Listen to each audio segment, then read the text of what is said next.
Hi there, my dear friends. It's Michel here from Rapper. I've got something exciting to share with you today. We've decided to do some occasional interviews where we sit down with some of our incredible users to discuss their creative journey. We will have some casual talks on how people use Rapper, about pattern design, creativity, business, and life. Are you interested to participate in an interview? Contact us. Today I'm going to be having the honor of speaking with Becka Rahn. She is an avid Rapper user and an amazing designer.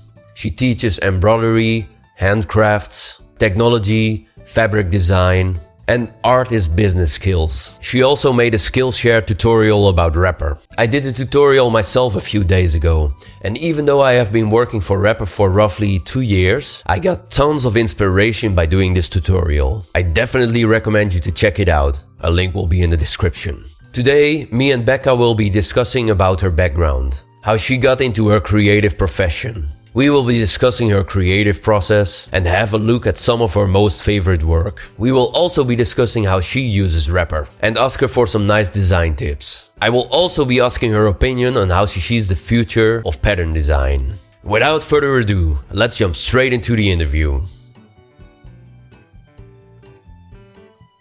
Hi Becka, really nice to meet you. Yes. How are you doing today? I'm good. It's great here. All right. I'm really excited to do this interview with you. I have been doing your SkillShare class a few days ago. I completed the whole course. I've been working for Rapper for about 2 years, but still I found your classes really inspiring. I really liked also the start where you started off with collages. It's also funny that I also made a video about that recently, but I found you much more knowledgeable and there were some really nice tips that inspired me, so thanks a lot. So could you tell me a bit about yourself, about your background and how you got into pattern design? Yeah. So I call myself a full-time teaching artist because a lot of what I do is teach people how to make art along with making my own art. And that's because it's really hard to just be an artist as your full-time job, as I've learned. A little of my background, I worked for 12 years as the director of education at an art center here that's all about fabric. Like they do all kinds of weaving and spinning and dyeing and quilting and all kinds of things like that.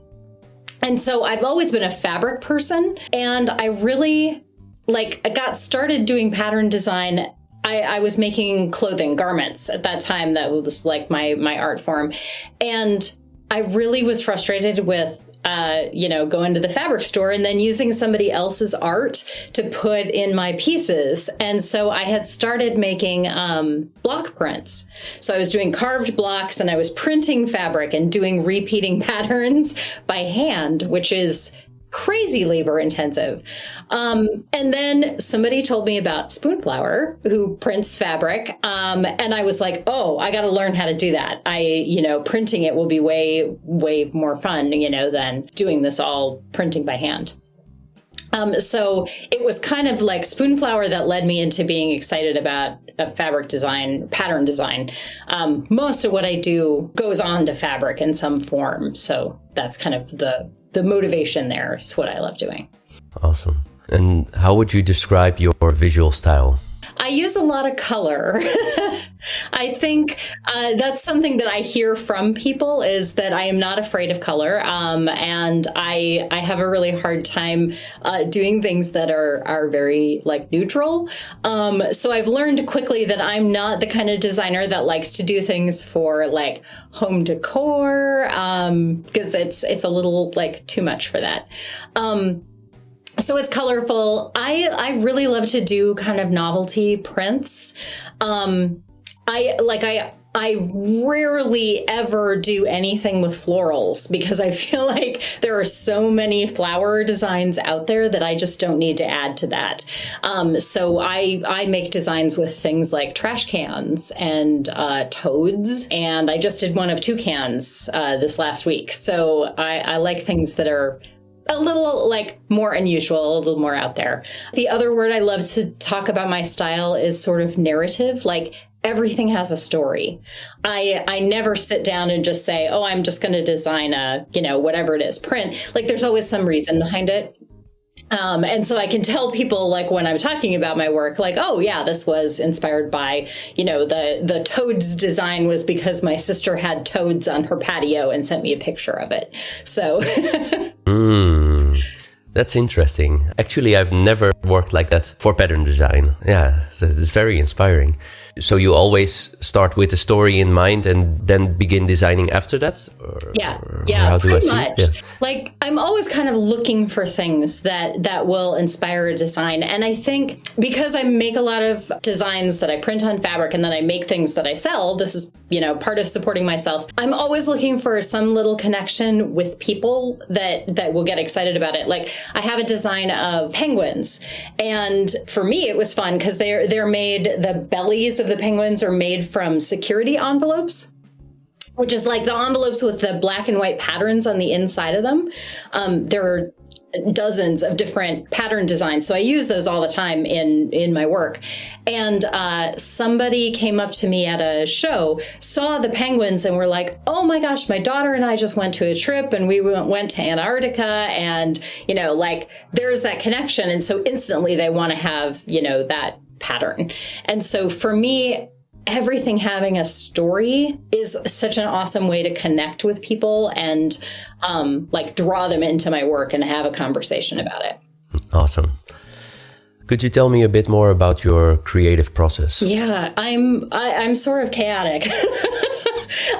Like my desk is a mess. I'm always working on something. But I tend to work, like, I think of it as I work in waves. I will spend, an intense day or something like designing a new pattern, but creative work like that is really brain taxing. It's exhausting. It's a lot of work to, come up with this. And so then I alternate that with days of doing the, business of being an artist. So I'm doing bookkeeping and I'm taking photos of things and whatever. So it's always kind of a back and forth, because I learned when I quit my, full-time, my art center job, and I decided to be an artist full-time again. I learned that you can't sustain that creativity, every hour of every day. And so it really helps me to kind of listen to what my brain needs and be able to go back and forth like that. So I recognize that there are periods when I'm super creative and that things are flowing. I don't have to think about it. It just flows out of my hands. Then there are periods when this is a bit more difficult. Do you have any way that you would deal with it if you're not completely feeling the creativity? Yeah, I have days like that where you just feel like nothing works. You look at it and you're like, this is not what I wanted. I think there's something really helpful about putting something away and getting it out of your visual space. Like, I have a drawer that I kind of keep works in progress in if it's something I'm working on over multiple time, and I can literally shut it and make it kind of go away so I don't look at it. And having a break from it, I think, is really helpful to me. So if I start to feel that kind of frustrating, this isn't working, I'll put it in the drawer and kind of shut the drawer and go do something else for a while and come back. And usually that will, kickstart something else. Sometimes they just don't work. Yeah. Could you show us and describe a bit of your most favorite work? Okay, so this piece is, it's called Chevrons. I don't think I had a specific reason I made this one, but the pattern design on this one is done a repper. And it started out as a paper illustration, sort of, using, I think they were 4-inch squares of painted paper. So it was kind of every sort of just brush strokes. There were some that were stamped with something. There was some marbled paper. There's some sheet music that's been watercolored over. Trying to create some really depth of texture. I work with a lot of cut paper in my work. I have realized that that's kind of the media that really appeals to me. And I love how digitally, you capture a lot of the character of the paper and the paint and the surface of it very organically. You get to see all the fibers and the flaws and all of that and put it into the design. So this was literally just a bunch of squares that I stacked up and then cut and sort of mirrored to create this. It's printed on a dress fabric called Silky File, and it was a vintage pattern that I created the dress from. So just kind of a fun experimented color and some of those textures. I have to say, it looks really beautiful. Love the use of colors. Yeah, let's go on to the next. Yeah. This was a super fun project. So it was a few years ago now. I collaborated with 3 local museums here to me, and the project was kind of to dig things out of the museum collections that were like didn't come out very often, like things they didn't put on display very often. Like the County History Museum, we had an entire display of pressed brass doorknobs. Like, the weirder the better is what I was going for. And so there are these cool patterned things, but all of these doorknobs mounted on a board. And so that was the piece we pulled out. And I held a workshop where I invited people in, and we made paper collages inspired by these weird pieces from the museum collections. So we used all kinds of recycled paper. In fact, we recycled some of the things from the museums, like old postcards and magazines and stuff like that. Everybody made a paper collage. And then my class group, we all pulled all of those paper collages into Repr. And everybody in the group made a design. And I collected all of them. There were 144 in total. And I printed them on wrapping paper. And then folded all of these little origami dresses. So these are all about 5 inches tall, and everyone was a different pattern done by a different student in these classes, and all inspired by these quirky things. The doorknobs, at one museum, we looked at glass, like scientific tubing and pacemakers, like what they look like way back, like some of the original pacemakers. So very odd things that inspired these. And so I hung these all together as a collection with everybody's patterns. And one of the best, like the coolest parts for me was that when the people who took the workshop came, they would walk up and they would find their pattern design up on the wall and be like, that's mine. There's mine right there. Wow. I've never seen so many Repr patterns in one screen. It's amazing. Wow. Really cool. They had so much fun. They loved it. Yeah. Awesome. So you're actually then giving classes with a lot of people all playing around with Repr. Yeah. That's really cool. They love it. In fact, sometimes if I'm doing a longer class, I have to save it for like the end of class, because if I show them Repr at the beginning of class, everybody is like totally sucked in and that's all they want to do. So yeah, if we're going to get anything else done, I have to show them kind of at the end.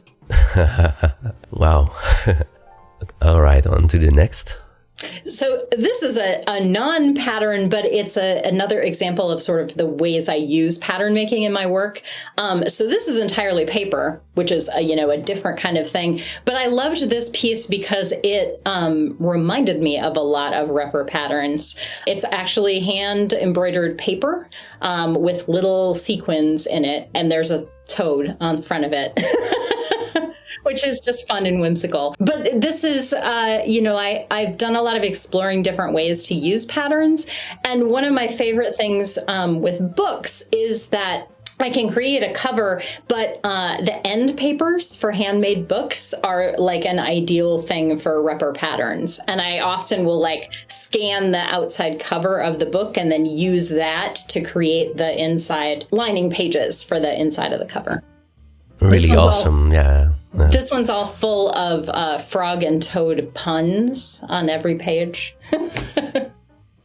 I love it how the front has these patterns and then this frog is kind of breaking it. But I mean, he's interrupting it. Yeah. Yeah. Really nice. I can imagine it would be awesome to work with Repr patterns and then Photoshop something on it, but I've never really done that myself. Yeah.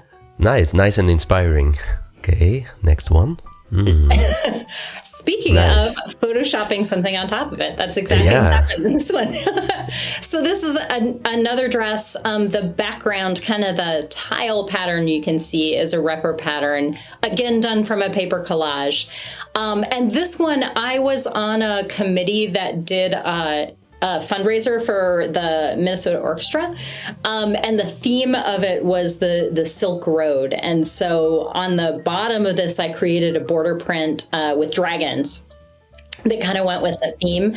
And those are another cut paper illustration. And this one I assembled in Photoshop. So I took the repper pattern, the repeating element of it, and then made this border that I laid over top of it. So the skirt is one piece of fabric with that kind of border stripe printed on it. And that was a fun combination because I love the sort of way you can make patterns that look like tiles. And I wanted that kind of tiled looking design. And that's honestly hard to do in Photoshop. So it's a great like combo of tools. This is also like an actual photo then? The repper pattern came from a paper collage. Again, using painted papers. I mean, the dress itself, is it an actual photo or is it a mock-up? Yeah, no, it's an actual dress. Wow. Yep. I am not a fan of mock-ups. I don't really like those. So yeah, that's an actual piece printed on cotton sateen. Wow, really beautiful. Yeah, really I wore it to the orchestra ball. So. Oh, wow. That's also awesome that you are creating your own clothes and actually wear them. Yep. Cool. Okay. So a variation on the origami dresses. So this was for another museum locally, the Museum of Russian Art. And they had an exhibition of traditional Ukrainian costumes. And so this was another workshop where we created designs, but this time based off of the embroidery that were on the dresses. My students, again, worked in cut paper. We made cut paper collages, and then everybody jumped in and used repper to make the patterns. And these ones, we put a little like blouse underneath them because it echoed the kind of design of those traditional dresses. So this was another like workshop project with those. I really love it. It's also nice how they all fit very well together. You would expect that so many patterns in an image would make things messy, but they really form one cohesive whole, I guess. It's really beautiful. Yeah. We limited the color palette for this one so that in the traditional like Ukrainian embroidery, it had a very kind of distinct set of colors that all of them were done in. A red, a pink, a pale blue, a bright green. And so we limited the colors that the students could use so that we would kind of echo that. So this was actually in just outside of the gallery exhibition with the pieces that it went with. So like the color story kind of carried over too, which was a neat thing. Do you then also have your students make a source image first, or do they find them from somewhere on the internet? So we've got one in one of the other photos that you've got that I think is called Student. And that's one of their original pieces next to the pattern we created from it. Very, very nice. Yeah. All right, on to the next one. Ooh. Yes, this is another piece done in paper. I've been working a little bit more in paper recently because I do a lot of teaching. Paper is a little bit more accessible material than fabric is. It's hard to get, sewing machines for everybody, but it's really easy for people to work with paper. So this one is it's called Sidestep, and it's a kind of a version of a paper quilt. But I loved this again because it had repeating patterns. So this one is 3 different, what are traditional quilting techniques, but rendered in paper instead. So the top of it is a quilt design called Cathedral Windows. That's layers of paper that you kind of roll back. The edges of it, you do it with fabric traditionally. The inside is a puff. So those are kind of sculpted little puffs of paper. And then you don't see it in this part of the photo, but the outside of this one is all a gathered paper. So it's kind of crumpled up on the edges to create another texture. So this was my experiment in, what if I create a quilt, but do it all in paper, and using this kind of repeating diamond pattern. Awesome. I bet a lot of work goes into handcrafting something like this from scratch. It's really cool. Yeah, this one was a lot. It's a lot of little details, like all the little, you can see little sequins. Those are all stitched into those little papers. And it was a lot. Awesome. And there is that student work. So on the top there, you can see that's one of the paper collages that my students created. I don't remember which workshop this was from, but I give them scraps of painted paper. We use scrapbooking paper. You can see a couple of stickers. I actually love using alphabet stickers, like letters, because they're cool geometric shapes. And so when you use Repr to like slice them up, you get really unexpected things that come from them. Because if you just hand people a pair of scissors and tell them to cut out shapes, they tend to cut very simple things, circles and triangles and whatever. And so by introducing letters and numbers, it gets some more complex kind of shapes and interesting lines that happen in the design. So often when I work with students, these are about the size of a postcard, like 4 by 5 inches, and as much recycled paper as we can get our hands on. Awesome. And then in the background of this one is the Repr pattern printed out on paper, maybe in this particular example. I printed a lot of them on wrapping paper. That was a great weight for making other projects from. Beautiful. All right. I think that's it already. Yeah. I think that was Those were the examples. Then we can get on to the next question. How did you get started with Repr? I was trying to remember. I think I heard about Repr on somebody's blog back when people actually still wrote blogs. I've been doing this a long time. I think I saw a demonstration or something there and jumped right in and had to try it because I was teaching a lot of fabric design at that point. And I was like, ooh, this looks like a tool that is actually easy for my students to use. Unlike things like Photoshop that they were really intimidated by. Like that was a lot. So I think that's where I found it first. So it's already been many years. Probably You've worked in the old version of Repr. Yeah. Yeah. Awesome. And how does Repr fit into your workflow? So it's like I don't use it every day. It's not one of the kind of design tools that I need all the time. But Repr does things that other apps don't do, like creating some of those kinds of patterns in stuff like Photoshop, which I know really well is hard. Like it's not nearly as easy as it is in Repr. And so I often will create a pattern in Repr that I will then pull into Photoshop and do something with, like add on top of something or into one of my other pieces. So it's like one of the tools that I always have kind of in the background. Then what is your favorite Repr feature and why? So my favorite sort of thing is to kind of like use tools not the way that maybe they were supposed to. But one of my favorite things to do with Repr is actually to make not kaleidoscope patterns, because I've learned if you're very like clever about how you create your original design, you can actually use Repr to create beautiful, like simple novelty kind of repeating prints. Without it being a whole kaleidoscope and kind of crazy thing. Let me see if it'll let me share this. I have it pulled up in Repr. So like the little illustration there of the dog, that's my dog Leo.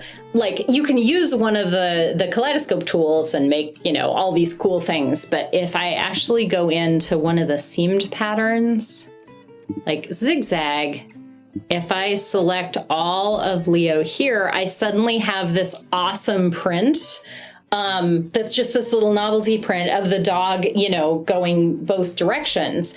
That's actually really complicated to do in Photoshop. And I, created it here in about 10 seconds. Yeah.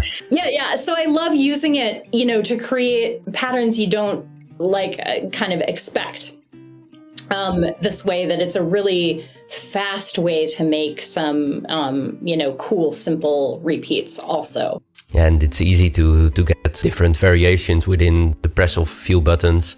I think these seam stylings are a bit underrated. You can do a lot of things with them. They take a bit more practice, I guess. I think so too. I think they require some kind of playing with it and thinking about what it's doing and then applying that to your original art in a way that you can do all kinds of things. I agree. I think the seamed ones are kind of overlooked easily.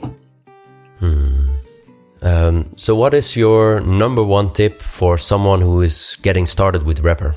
I think the best advice I can give is to keep your original artwork simple. I think when I watch students, when I introduce them to Repr, their instinct is to go and grab a photograph and put that in as the first thing that they try because it's easy. Everybody's got a photo on their computer or whatever. And I think photos maybe aren't the most like awesome for creating other patterns because there's just so much information. There's so much going on in them that I feel like the patterns tend to get a little like muddy and kind of overworked. There's too much going on. And so I think it's way more interesting to work with original art that's really kind of graphic, contrasty, has interesting like lines and shapes in it. Like coloring book pages are great. You know, they've got all these interesting lines and whatever, and it gives you a lot to work from there. So I think that's my best advice, is simple. Simple is better. Yeah. I always say this in my videos. Just let the detail come from the patterning itself and not from having complex source images. Of course, it's nice to experiment with all options, but things easily get very messy when there's a lot of things going on in your source image. Yeah. And I think the colors get weird too, because if there are too many, everything ends up kind of from a distance just looking gray or brown, that you need some more like blocks of color to make it really interesting. So what would be your dream feature to be added to a future version of Rapper? Yeah, I had to think about this a little bit. I think like a thing that I do in my work a lot is I'll do a pattern using simple, like the cut paper, but then at the end, I like to lay over it some kind of a texture that just kind of gives it, breaks up the solid colors and kind of gives it some interest. So that would be my wish list, is a filter or something that you could lay over top of it that would add some like grunge kind of spatter texture or a wood grain or a paper texture, something like that, to just kind of like add some depth to the design. Sounds like an awesome idea. Well, you never know. So I see that you've been using a lot of collages as your source material. Are there any other ways that you really like to make source material for your pattern design? I work a lot analog. Like I don't use an iPad and Procreate or anything like that. I like paper.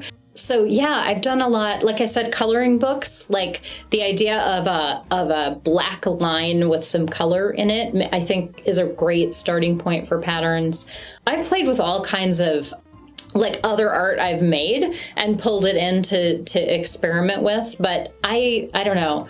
It kind of goes along with the whole AI trend. I just don't find that computer generated stuff very appealing. Because of the nature of AI, it all kind of looks the same. And then I think everything that generates from it kind of all looks the same. And it's so boring to me. So I really like source material that's got some character to it.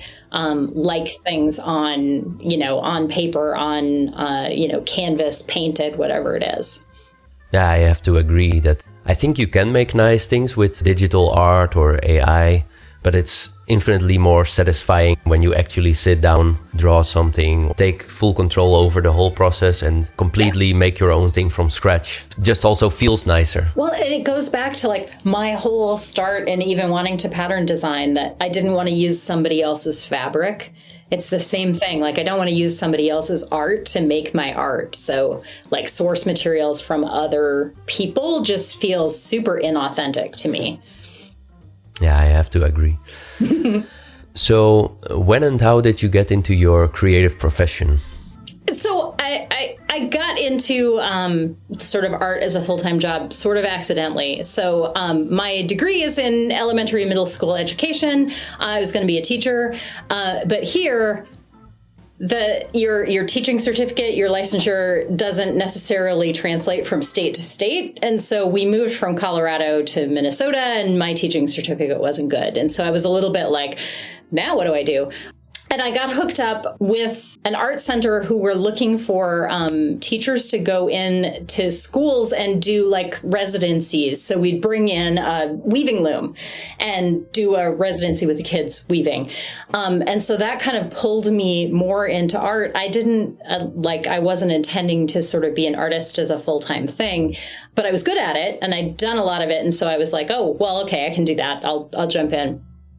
And after working in that sort of art community for a bunch of years, I realized that that's what I was really excited about. And I already was a teacher. And so I ended up doing a lot of teaching and back and forth. And about 10, it's been a little longer, maybe 12 years ago, I decided that I wanted to make art be my full-time thing. And so it's been a real adventure of finding a balance of teaching and making art and doing things in the community to be able to sort of make a sustainable way that it can look like a real job where I'm doing things that are sustaining themselves. Mm-hmm. So how much does Rapper currently contribute to your income? It's hard to put a pin in that because it's one of the tools that I use to design fabric, and fabric is, all of kind of what I do to produce work. So sometimes I'm designing things that I sell. Sometimes I'm selling, I sell my designs printed on Spoonflower fabrics and on stickers and other things.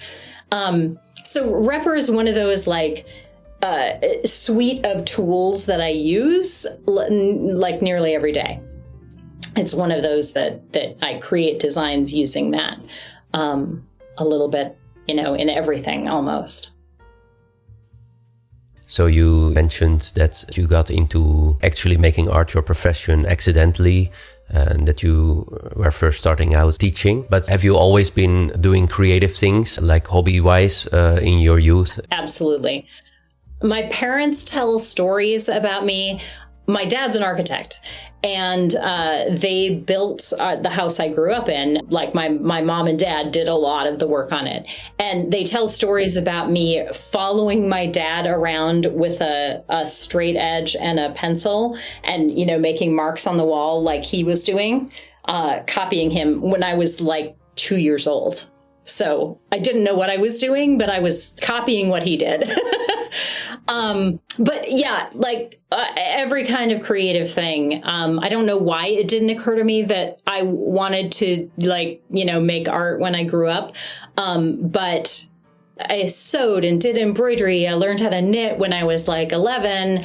My sister and I used to do plays. We would write our own plays, and then in our living room we had a fireplace with a kind of hearth in front of it that was the perfect stage, and so we would put on plays for everybody and make puppets. And so yeah, my parents were super encouraging of that kind of creative endeavor.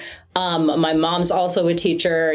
My dad is an artist, being an architect. And so any sort of art material I expressed any interest in whatsoever, they were, on board with getting me some of that so I could experiment with it. And that's really, I'm very grateful for that. How do you see the future of pattern design evolving, especially with advancements in technology? Right now, we're in this weird sort of phase where AI is cool and everybody wants to put AI in everything. And my husband's a software engineer, and so they've been deep into this, trying to figure out all of that. And I honestly can't wait until all of that AI stuff just gets boring. I want it to become old news because I think it is boring. And I think people get really drawn into the easy route, getting something to do the work for you. I have a dear friend who basically said, I love AI because I never could draw before, and now I can draw what's in my head. And I'm no, that's not what you're doing. You can describe something and it's stealing art from places that I don't want to deep dive into, but I think we're in a weird limbo right now where everybody wants the easy route and wants the magic, Insta pattern. And I'm hoping for that to die down and people to kind of step back to be creative again. I want pattern design to sort of take a step away from the computer generated and more into artists doing interesting things with it. And it's interesting having conversations with like people that I'm teaching about how Repper, it isn't an AI tool. Like it's literally like you're taking a pair of scissors and cutting it up and copying it and redoing it. Like understanding the difference there of what's happening is a really interesting conversation. So like, I don't know where it's going, but I'm hoping that it's gonna kind of go back to more artists like embracing the analog parts of their work and talking about it more, like not being so opaque about secrets about how they do stuff, but actually sharing a lot more of like the work that goes into it behind the scenes. Yeah, definitely agree with it. I mean, I also tried AI generators and also AI pattern generators. I find it fun maybe for one day, just experimenting what's possible.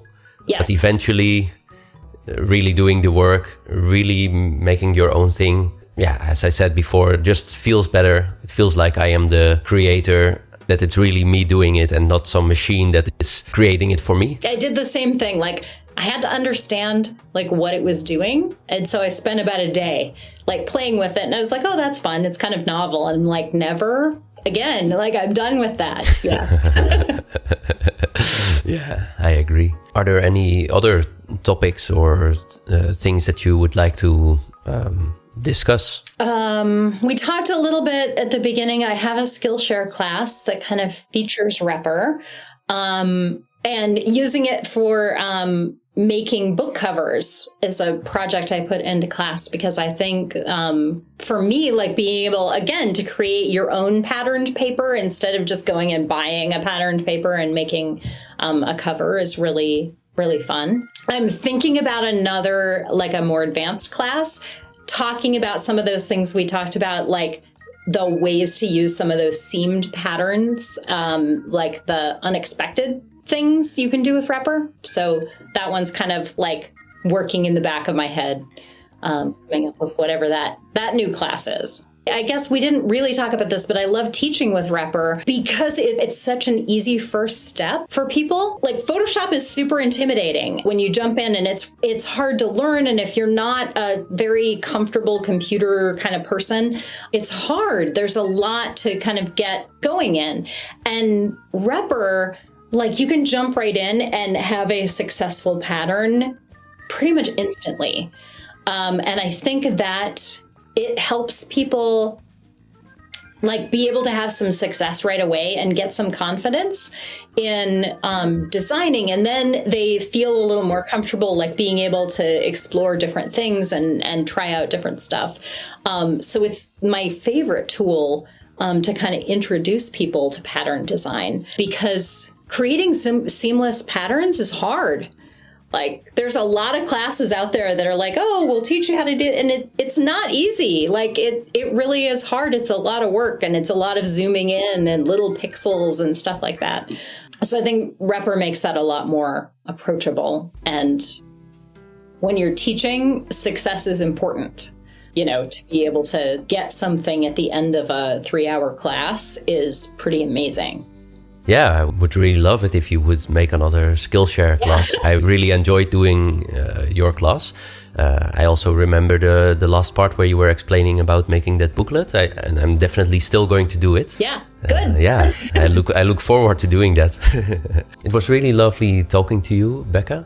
Thanks a lot for your time and for the insights you gave us. I really enjoyed looking at your work also. I was really impressed also that you had a class with so many people and that there were so many Repper patterns. That was really fun. Yeah, thanks a lot. Yeah, thank you for inviting me, and I can't wait to see what's next. Definitely. We'll be in touch. Have a lovely day. Yeah. That's all for today. I hope you enjoyed this video. We would really appreciate if you give this video a thumbs up, subscribe and smash the little bell icon. Also make sure to check out Becka's work and their Skillshare tutorial. Have an amazing day, my dear friend, and happy patterning.